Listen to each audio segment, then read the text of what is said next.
Can you metabolize love on an emotionally restrictive diet?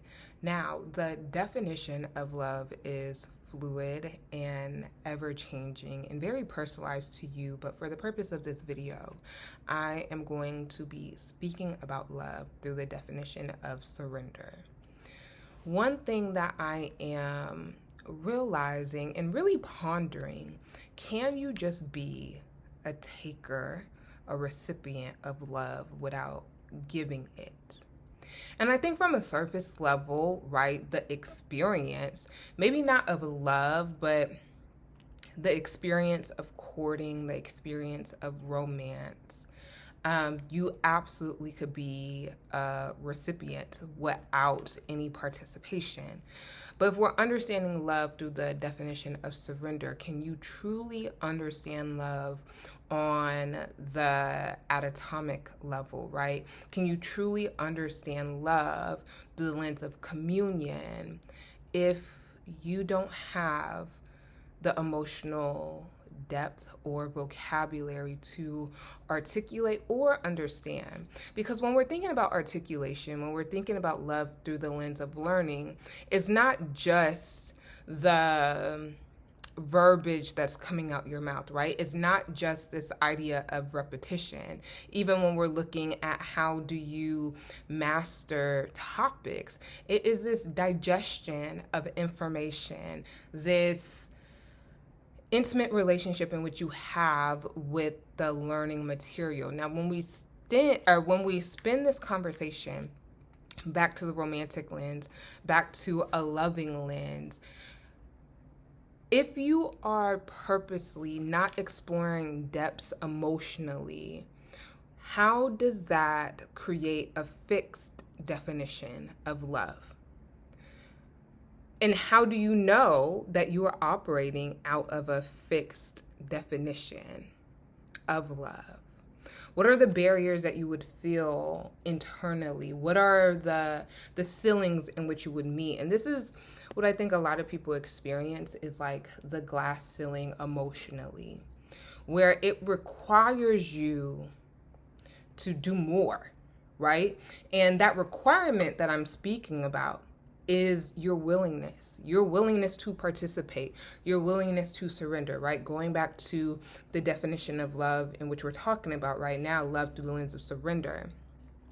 Your willingness to surrender to the expression, your willingness to surrender to the experience, to the emotion. But if you are always, or maybe not even consciously, stopping yourself before you get to that point of surrender, before you get to the point of surrender and joy, because it sparks fear, before you get to experience success, you stop yourself, you don't engage because you are fearful of the capacity or willingness that you have to participate. But what does that do when others love you just for you? Because I think there's also this thing when it comes to emotional capacity, where your indication of how deep you could go emotionally is not the same measure of mine. That emotional depth is something that has to be nurtured. It's something that has to be cultivated. It's something that cannot exist within intellectualization. It cannot exist solely within like the theory or the conceptual framework of like, what is joy conceptually, right? To understand joy, you have to experience joy. But I think a lot of times we get stuck in the concept of romance, and romance is a major component of love, a major ingredient of love. But if you're stuck in the concept of romance and not surrendering to the romantic experience, how does that influence your understanding of your emotions? And also, when you're operating out of such a fixed emotional vocabulary, experience, and expression, that does not allow someone to explore the depths of you emotionally. And it's also not their job to walk you along that journey of emotional depth if you're not willing, if you're not going to surrender. That is something that is literally completely and utterly within your control.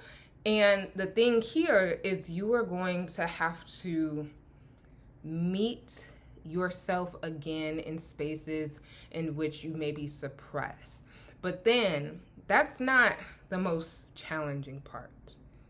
The challenging part is letting go and trusting. And so now we have a secondary conversation on your depth with trust. And do you actually trust people?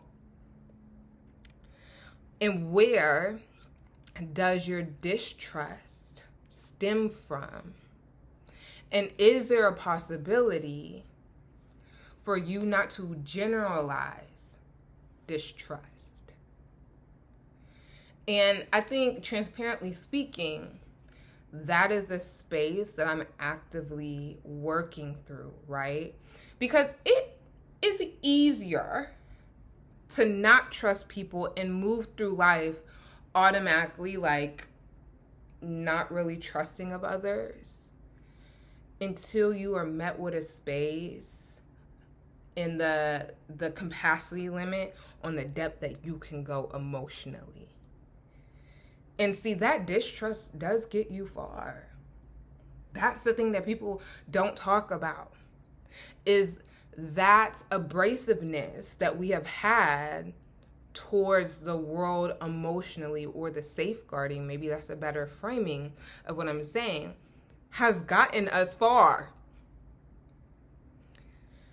And so when you're thinking about love through the lens of surrender, you also start to meet the concepts of radical acceptance, radical forgiveness. Now that's something the word forgiveness really, it gets me tense, okay? Because I naturally am not a forgiving person. But even maybe that's kind of contradictory to what I just said, because my emotional depth and my lived experiences has created this safeguard. But at what point does the safeguard become a wall? What point does the wall that you are operating out of, that you have built emotionally, become a hindrance to your emotional experience? Again, thinking about like the calcification, maybe I didn't pronounce that right, of your heart, when now nothing could penetrate at the depth in which you're yearning for. And so how do you connect your yearning, your longing emotionally, to the actual experience and the surrender of love? And I think a lot of times we think about the hard work as like really laborious. If I could create a visualization, like leg pressing 500 pounds, like you feel the grunts, you feel the strain. And I think a lot of times we try to take that principle of hard work and discipline in how we interact emotionally, and those things that make you successful in that capacity is not necessarily true to the discipline that you need emotionally. It's something that is more tender. It's something that is more soft and supple. And so what is a way for us to understand discipline through a more supple and softer lens? And I think this is where the conversation of beauty comes in.